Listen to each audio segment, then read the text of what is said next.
హరే కృష్ణ అందరికీ నమస్కారం. మనము గౌరాంగ బుక్ నుండి శ్రీ చైతన్య మహాప్రభు యొక్క లీలల గురించి తెలుసుకుంటున్నాము. ఈరోజు మరికొన్ని లీలలను తెలుసుకుందాము. ముందుగా గురు ప్రార్థన చేసుకుని ప్రారంభిస్తాను. నమో ఇష్టపాదాయ కృష్ణపస్థాయ పోతలే శ్రీమతే జయపతాక స్వామినిట్టామనే నమాచార్య పదాయ నిదయ కృపప్రదాయనే గౌర కథాధామదయ నగర గ్రామతారిణే నమో విష్ణుపాదాయ కృష్ణపస్థాయ పోతలే శ్రీమతే భక్తివేదాంత స్వామినిత్రామనే నమస్తే సారస్వతే దేవే గౌరవాణే ప్రచారణే నిర్విశేష శూన్యవాది పాశ్చాత్య తీస్తారని నమో మహావదన్యాయ కృష్ణ ప్రేమ ప్రదాయతే కృష్ణాయ కృష్ణ చైతన్యామనే గౌరతిష్ఠే నమ నమో బ్రహ్మణ దేవాయ గోబ్రాహ్మణే తేజ జగద్గీతాయ కృష్ణాయ గోవిందాయ నమో నమ హే కృష్ణ కరుణా సింధో దీనబంధో జగత్పతే గోపేశ గోపికా కాంత రాధాకాంత నమోస్తుతే తప్తకాంచన గౌరాంగి రాధే వృందావనేశ్వరి వృషభానుసుతే దేవి ప్రణమామి హరిప్రియ వాంఛాకల్పతరుభ్యశ్చ కృపా సింధుభ్య ఏవ చ పతితానాం పావనేభ్యో వైష్ణవేభ్యో నమో నమః. ఓం నమో భగవతే వాసుదేవాయ ఓం నమో భగవతే వాసుదేవాయ ఓం నమో భగవతే వాసుదేవాయ. మోకం కరోతి వాచాలం పంగం లంఘయతే గిరిం యత్కృపాతమహం వందే శ్రీగురుం దీనతారిణం పరమానందమాధవం శ్రీ చైతన్య ఈశ్వరం.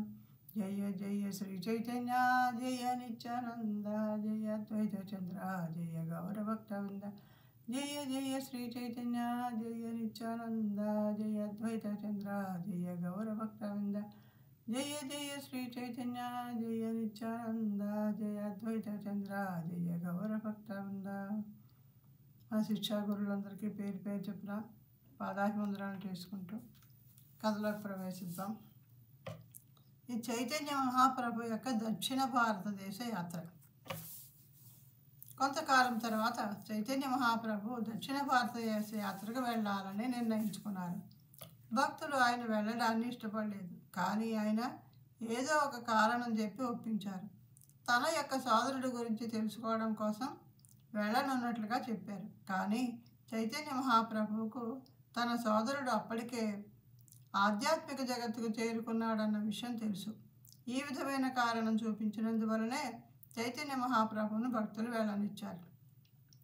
అంతటి చైతన్య మహాప్రభువు దక్షిణ భారత యాత్రకు బయలుదేరారు.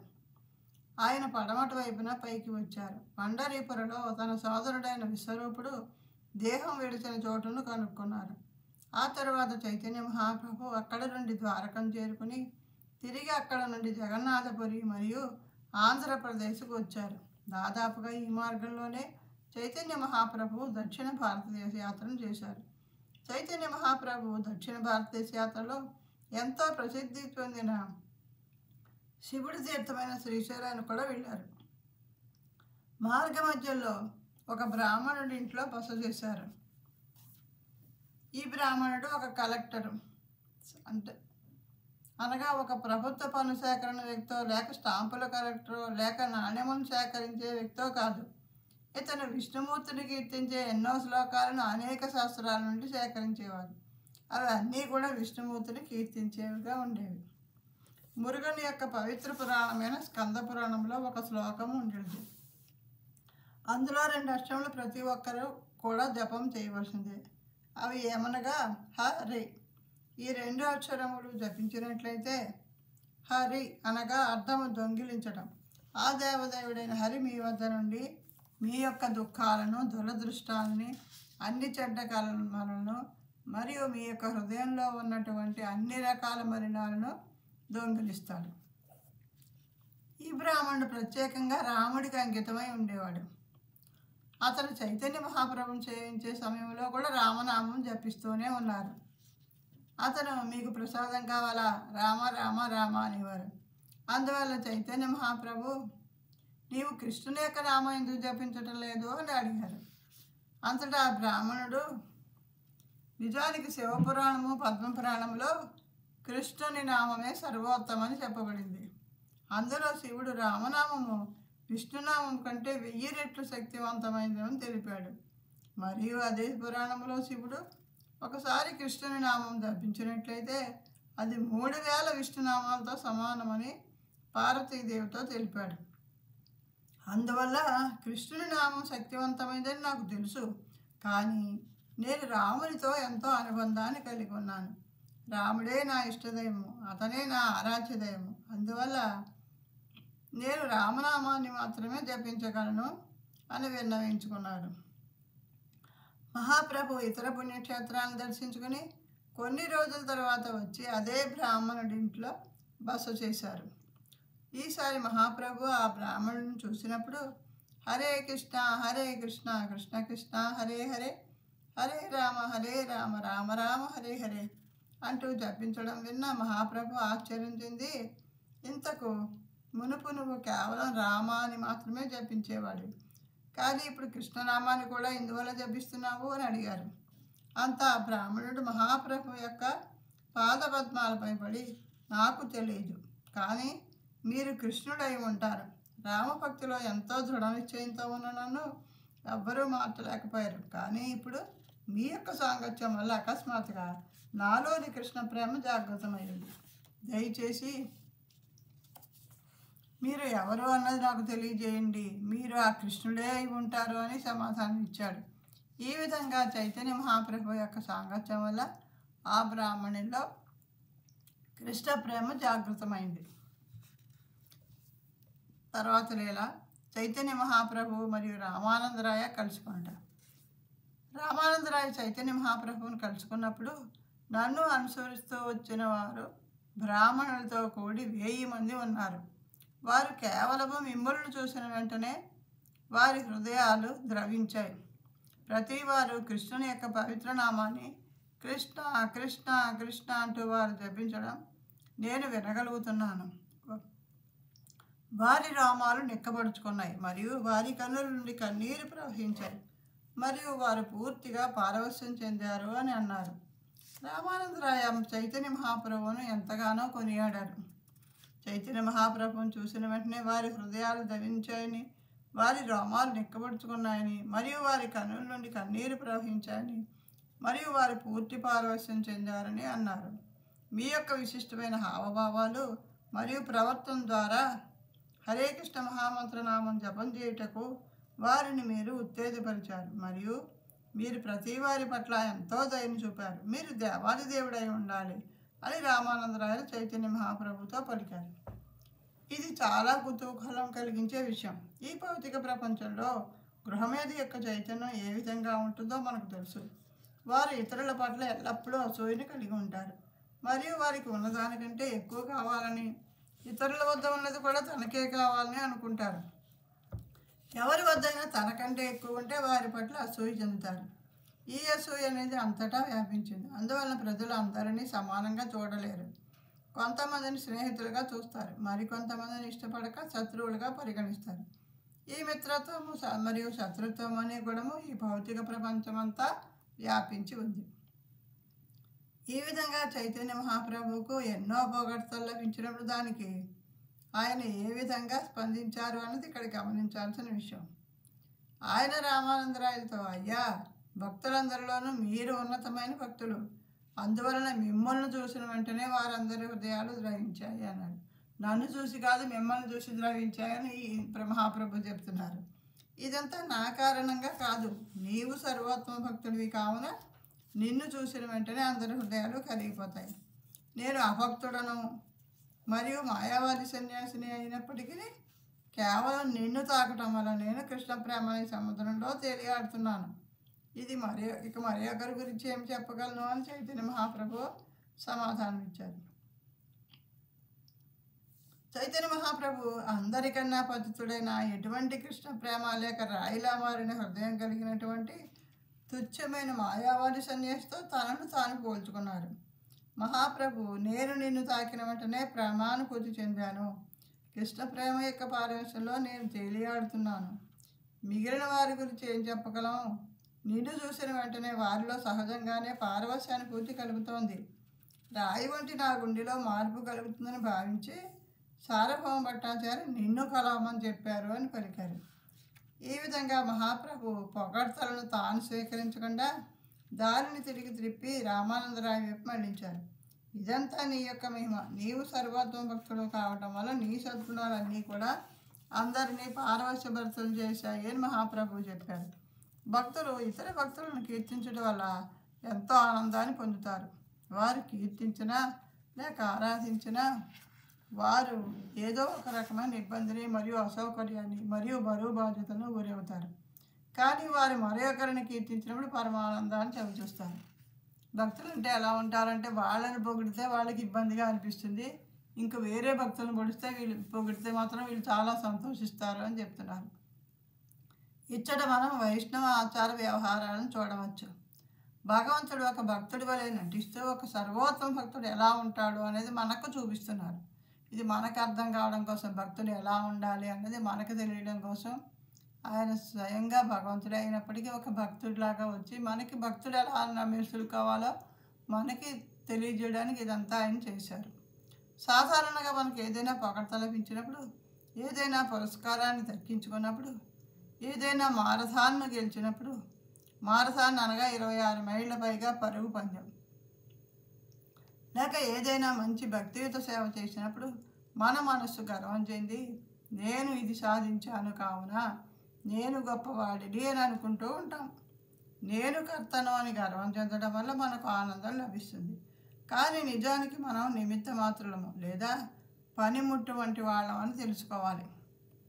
కృష్ణుని యొక్క మార్గదర్శకత్వంలో మరియు గురువు వైష్ణవుల యొక్క కృప వలననే మనం దేనినైనా సరిగ్గా చేయగలుగుతాం. ఎప్పుడైనా ప్రతివారు మరొకరి సుగుణాలను అభినందిస్తూ తమకు తాము కీర్తిని ఆపాదించుకోకుండా కేవలం గురువు కృష్ణ ప్రేమగా భావించినప్పుడు భూమిపై వైకుంఠం వెలుస్తుంది. ఎప్పుడైతే స్వార్థపూరితంగా అన్నీ మనకే కావాలని అనుకుంటామో, ఎవరూ నన్ను మెచ్చుకోవడం లేదు, ఎవరూ నన్ను ప్రేమించడం లేదు, ఎవరూ నన్ను పట్టించుకోవట్లేదు అన్న భావనలో ఉంటామో వెంటనే మనం మదన పడతాం. ఎప్పుడైతే ఎల్లప్పుడూ మనం నిస్వార్థంగా ప్రతి వారికి ఇవ్వాలనే సంకల్పంతో ఉంటామో అయాచితంగానే మనం ఇచ్చిన దానిని తిరిగి పొంది ఆనందాన్ని పొందగలుగుతాం. ఎప్పుడైతే మనం ఒకరికి ఇచ్చామో అప్పుడు కృష్ణుడు మనకు కావలసినవన్నీ కూడా సమకూర్చుతాడు. మనం ఎప్పుడైతే కృష్ణుడికి సేవ చేయాలని అనుకుంటామో, ఎప్పుడైతే కృష్ణుడికి ఇవ్వాలని ప్రయత్నం చేస్తామో, మనం ఎప్పుడైతే భక్తులను కృష్ణుడి కొరకు ఉత్సాహపరుస్తామో అప్పుడు మనకు కృష్ణుడి నుంచి ఎంతో శక్తి సమకూరుతుంది. ఎప్పుడైతే మనం కృష్ణ సేవలో పనిముట్లుగా మారేమో అంతటా మనం ఎంతో ఉత్సాహాన్ని పొందుతాం. ఎందుకంటే మనం ఎప్పుడూ కూడా ఉల్లాసంగా మరియు ఉత్సాహంగా ఉండాలని కృష్ణుడు కోరుకుంటాడు. ఇది అందరికీ సాధ్యమే. కొన్ని మార్లు ఒక ఆలయానికో లేక ఇస్కాన్ సంస్థకో ప్రాతినిధ్యం వహిస్తున్నప్పుడు వానికి ఇబ్బంది పెట్టే వ్యక్తులు మనం శత్రువులుగా చూసే పరిస్థితి ఏర్పడుతుంది. ఇది చాలా కష్టతరమైన పరిస్థితి. ఎప్పుడైతే కృష్ణుడు లేక కృష్ణుని యొక్క ఉద్యమాన్ని ఎవరైనా ఆటంకపరిస్తే మనకు ఎవరు శత్రువులు కారు అనేటటువంటి భావనను 100కి 100 ఆచరించలేము. అదేవిధంగా మనం ప్రచారం చేసే సమయాల్లో ప్రతి వారిని సమానంగా చూడటం అనే పద్ధతి నుండి ఒక మెట్టు కిందికి దిగి రావాలి. భక్తులను స్నేహితులుగా మరియు బద్ధజీవులను అమాయకులుగా చూడాలి. ఒకవేళ ఎవరైనా అసూయతో ఇస్కాన్ సంస్థపై కానీ భక్తులపై కానీ దాడి చేస్తే మీరు కూడా దాడి చేయవచ్చు. మీరు శత్రువులను మిత్రులను వేరువేరుగా చూడవలసి వస్తుంది. ఒకవేళ దాడి చేయడం కానీ వేరొకరిని కాపాడడం కానీ మీ సేవ కాకపోతే వారిని మీరు దూరంగా ఉంచాలి. ఒక మధ్యమాధికారి లేదా ప్రచారకర్త ఎంతో గొప్ప భక్తుడైనప్పటికీ వారు దేవాది దేవుడును, గురువును, భక్తులను, అమాయకులను మరియు వ్యతిరేక శక్తులను వేరువేరుగా చూసే మెట్టుకు దిగి వస్తారు. అతను వ్యతిరేక శక్తులను అణగదొక్కి వాటిని దూరంగా ఉంచాలి. అమాయకుల పట్ల ఎంతో దయను కలిగి ఉండాలి. భక్తులతో స్నేహం చేయాలి. దేవాది దేవుడును మరియు ఆయన యొక్క ప్రతినిధిని ఆరాధించాలి. ఈ రకమైన విభజన చేసి చూడటం అనేది మధ్యమాధికారి లేక ప్రచారకర్త స్థాయిలో చేయవలసి ఉంటుంది. లేకపోతే మనం ఎలా ప్రచారం చేయగలుగుతాము? ఉత్తమాధికారి ప్రతి వారిని వారు ఎటువంటి వారైనా సరే భక్తునిగానే పరిగణిస్తాడు. వారందరినీ ఒకటే స్థాయిలో చూడగలుగుతాడు. కొంతమంది భక్తులు ప్రచారం చేయరు కానీ కేవలం సాధన చేస్తారు. ఈ స్థాయిలో ఉన్నటువంటి భక్తులు ప్రతి వారిని కూడా వారికన్నా ఎంతో పరిణితి చెందిన వారిగా చూస్తారు. తమని తాము ఎంతో పతితులుగా భావిస్తారు. వారు ఎంతో శుద్ధంగా ఉండటం వలన వారిని చూసిన వెంటనే మనం కూడా శుద్ధత్వాన్ని పొందుతాం. వారి యొక్క భక్తియుత సేవే వారికి శుద్ధత్వాన్ని ఆపాదిస్తుంది. తర్వాత లేదా కూర్మ బ్రాహ్మణుడు. కూర్మ దేశంలో చైతన్య మహాప్రభు ఒక ధనవంతుడైన బ్రాహ్మణుల ఇంట్లో ఉండేవారు మరియు ప్రసాదం కూడా అచ్చటనే తీసుకునేవారు. ఒకరోజు ఆ బ్రాహ్మణుడు మహాప్రభు వద్దకు వచ్చి, ఒక ఇల్లు, అందమైన భార్య, ఆవులు, పొలము, సంఘములో ఉన్నత స్థానము నేను కలిగి ఉండి ధనవంతుడిగానే పరిగణింపబడుతున్నాను, కానీ నేను సంతృప్తిగా లేను. వీటన్నిటిని వదిలివేసి మీతో పాటుగా వచ్చి ఒక సన్యాసిగా బ్రతకాలని అనుకుంటున్నాను అని చెప్పాడు. అతడు మహాప్రభు, నీ నుండి మరలా ఇటువంటి మాటలు నేను వినదలుచుకోలేదు.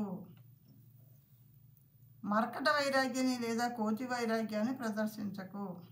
నీవు భౌతికంగా సంతృప్తి చెందనందువల్ల నీవు దేనిని పరిత్యజించకూడదు. దానికంటే కూడా నీవు ఉన్నతమైన రుచిని పెంపొందించుకోవడం అనేది చేయాలి. నీవు కృష్ణ మంత్రాన్ని జపించాలి మరియు నీవు కలిసే ప్రతి వారితోనూ కృష్ణుడి గురించి వివరించు అని చెప్పారు. यारे देखा तारे को हो कृष्ण उपदेश हमारा अध्याय गुरु हना तारा देश చైతన్య చిరామృత మధ్యలీల 7.128. అనగా నీవు ఎవరిని కలుసుకున్నప్పటికీ కృష్ణుని యొక్క సందేశాన్ని వివరించు. నీవు ఒక గురువుగా ఉంటూ నీ యొక్క దేశ ప్రజలకు మోక్షాన్ని ప్రసాదించు అని చైతన్య మహాప్రభు తన యొక్క ముఖ్యమైన సందేశాన్ని వినిపించారు. ఈయన అన్నీ ఉన్నాయి కానీ సంతృప్తి లేదు అన్నదానికి, నీకు అన్నీ ఉన్నాయి సంతృప్తి లేదంటే నువ్వు వదిలేసి సన్యాసం తీసుకోవడం కాదు, నువ్వు కృష్ణుని నామం చేసుకో, అలాగే అందరికీ కూడా కృష్ణుడి గురించి చెప్తూ ఉండు, అప్పుడు నీకు సంతృప్తి అనేది కలుగుతుంది అని చెప్తున్నారు. ఈ విధంగా మహాప్రభు ప్రజలకు, ప్రత్యేకించి గృహస్థులకు కృష్ణ చైతన్యాన్ని ఇంటి వద్దనే సాధన చేయమని సూచనలు చేసేవారు. సన్యాసం అక్కర్లేదు, బాధ్యతలు చేసుకుని నెరవేర్చుకుంటూనే కృష్ణనామం తీసుకుని భక్తి సాధన చేసుకోమని చెప్పారు ఆయన గృహస్థులుగా. అంతేగాని సన్యాసం తీసుకోండి అందరూ బయటకు వచ్చేయండి అని ఆయన ఇప్పుడు కూడా చెప్పలేదు.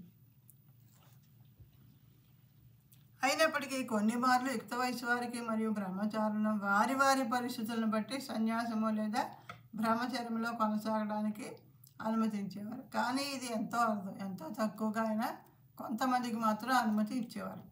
చైతన్య మహాప్రభు ప్రజలకు హరే కృష్ణ మహామంత్ర జపము మరియు విగ్రహారాధన చేసే భక్తియుత సేవ అనగా భక్తి యోగ సాధనను వారి వారి వృత్తులతో పాటుగా ఏ విధంగా చేయవచ్చు అన్నది బోధించేవారు. ఎవరైతే గుడిలో కానీ ఆశ్రమంలో కానీ ఉండగలిగేటటువంటి అదృష్టాన్ని కలిగిన వారు గుడిలో విగ్రహాలను పూజించవచ్చు, లేకపోతే బయట ఉండేవారు వారి వారి ఇళ్లలో విగ్రహారాధన చేయవచ్చు.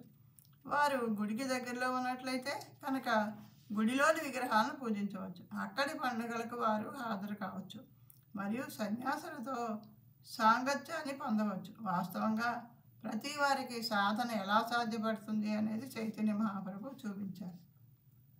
హరే కృష్ణ. తర్వాత లీల భాగవతం ఆచార్యుడు.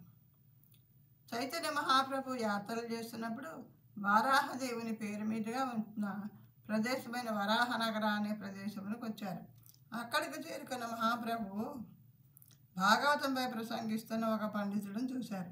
ఆ పండితుడి యొక్క భాగవత ప్రసంగం నచ్చి అతని పట్ల సంతృప్తి చెందారు. ఆ తర్వాత ఆ పండితుడు మహాప్రభును తన యొక్క జీవితంలో ఏ విధమైన ప్రత్యేక భక్తియుత సేవ చేస్తూ ఆధ్యాత్మిక జీవితాన్ని కొనసాగించాలి అని ప్రశ్నించగా మహాప్రభు ఆయనను నిత్యం భాగవతం పఠించమని ఆదేశం ఇచ్చారు.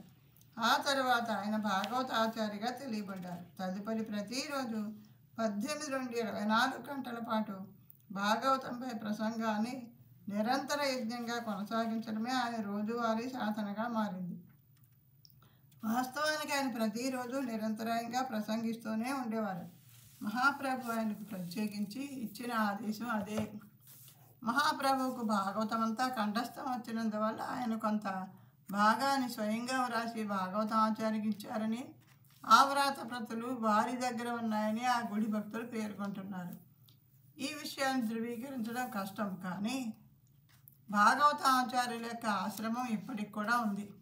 ఆయన చైతన్య మహాప్రభు యొక్క సహచరుడు మరియు ఆయన యొక్క ప్రత్యేకమైన సేవ నిరంతరం భాగవతాన్ని పంచడమే. ఈ విధంగా ఆయన పరిపూర్ణతను సాధించారు. హరే కృష్ణ. గోవింద ఘోషు గోపీనాథుని తండ్రి ఒకట. సన్యాసమును స్వీకరించిన తర్వాత చైతన్య మహాప్రభు బెంగాల్ మీదుగా బృందావనానికి ప్రయాణం సాగించారు. కానీ ఆయనకు కనాయి నటసాల నుండి తిరుగు ప్రయాణం చేయవలసి వచ్చింది. ఆ సమయంలో చైతన్య మహాప్రభుకు గోవింద ఘోష్ అనేటువంటి బ్రహ్మచారి సహాయకుడు ఆయనతో పాటు ప్రయాణిస్తూ ఆయనకు సేవకుడిగా ఉండేవాడు. ఒకరోజు చైతన్య మహాప్రభు కొంచెం ఎక్కువ ప్రసాదాన్ని భుజించారు. బహుశా గృహస్థులు ఆయనకు కొంచెం ఎక్కువ ప్రసాదాన్ని వడ్డించి ఉంటారు.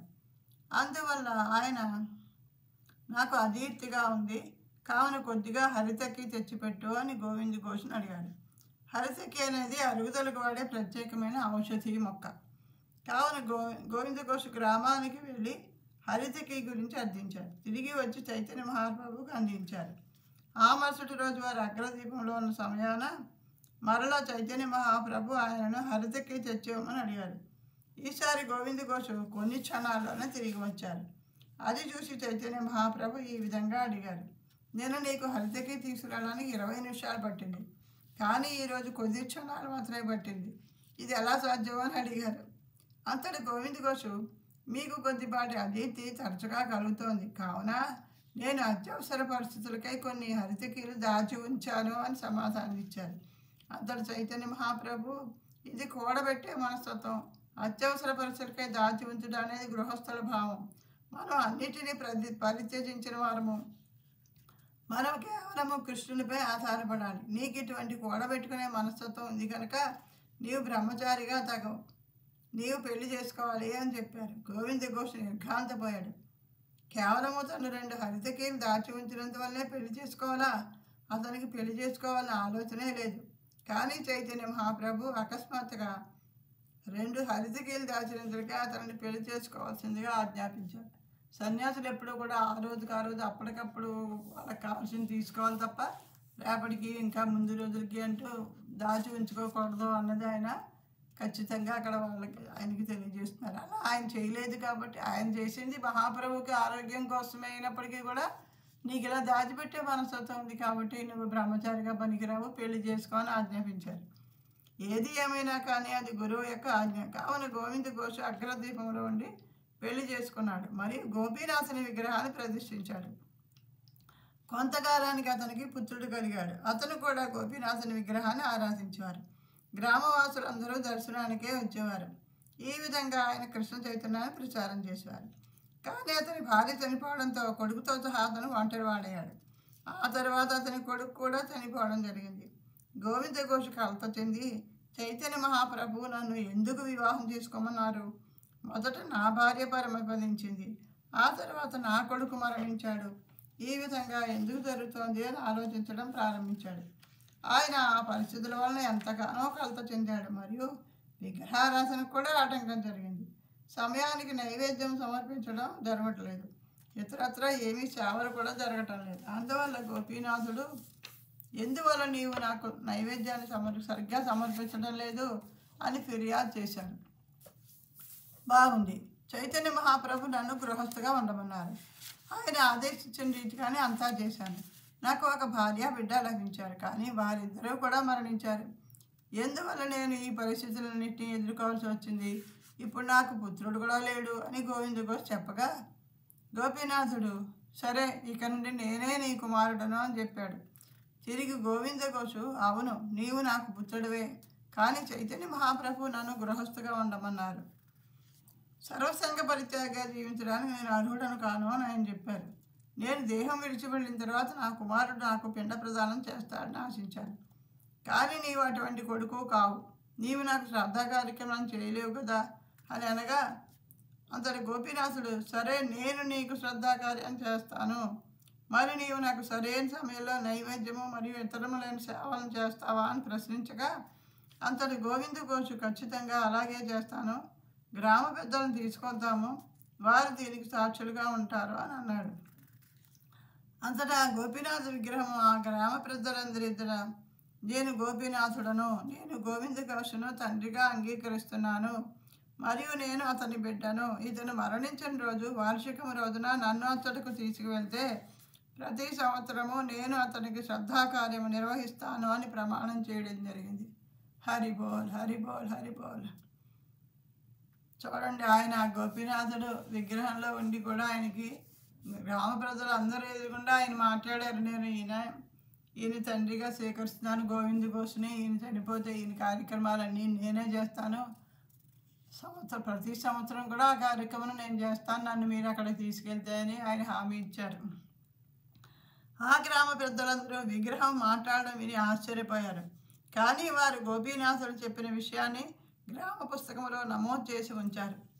ఈ విధంగా 500 సంవత్సరాల నుండి ఈ రోజు వరకు గౌర పౌర్ణమి తర్వాత వచ్చే ఏకాదశి రోజున వారు గోపీనాథుని అర్చామూర్తిని శ్రాద్ధ కార్యక్రమం నిర్వహించడం కోసం గోవింద ఘోష్ సమాధి వద్దకు తీసుకువెళ్ళడం జరుగుతోంది. హరే కృష్ణ. ఎంత అద్భుతమైన లీల కదా. హరే కృష్ణ. ఈరోజు ఇంతటితో ఆపుతున్నాను. మరలా మరికొన్ని లీలతో మళ్ళీ ఇంకో వీడియోలో మీ ముందుకు వస్తాను. ఈ వీడియోలో ఏమైనా పొరపాట్లు జరిగి ఉంటే క్షమించవలసిందిగా కోరుతున్నాను. హరే కృష్ణ హరే కృష్ణ కృష్ణ కృష్ణ హరే హరే, హరే రామ రామ రామ హరే హరే.